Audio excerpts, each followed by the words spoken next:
Hello everyone, welcome back to our channel শেষ থেকে শুরু। সবাই কেমন আছেন? আশা করছি সবাই খুব ভালো আছেন এবং আমিও ভালো আছি। কিন্তু এই গরমে সত্যি খুব বলতে গেলে খারাপ। এই প্রথম বছর গরমে আমার গায়ে ঘামাচি বেরিয়েছে। ছোটোবেলা থেকে এখন পর্যন্ত কখনো এরকম হয়নি, মানে গায়ে ঘামাচিটা বেরায়নি, কিন্তু এই বছরের গরম সত্যি অস্বাভাবিক। আর যেহেতু আমি দোতলাতে থাকি, ওপরের ছাদ পুরো রোদ্দুরটা পড়ে আর সেই রকম ঘরটা গরম হয়ে ওঠে।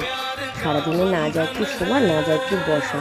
তো আদিকে ছেড়ে বাড়িতে ফাইনালি চলে যায় এই বাড়িতে, মানে আমার শ্বশুর বাড়িতে। আর যেতে যেতে হঠাৎ করে বৃষ্টি শুরু হয়ে গেছে, 2-4 ফোঁটা বৃষ্টি, তারপরে আবার সেই চেপে সেই গায়েব হয়ে গেছে, আর বৃষ্টি হয়নি। আর বাড়ি ঢুকতে না ঢুকতে আমাদের ডোডো সোনা অপেক্ষা করছে। কাকার গাড়ির আওয়াজ পেয়ে সে রাস্তায় চলে এসেছে। আজকের ব্লগটি এইটুকুনি।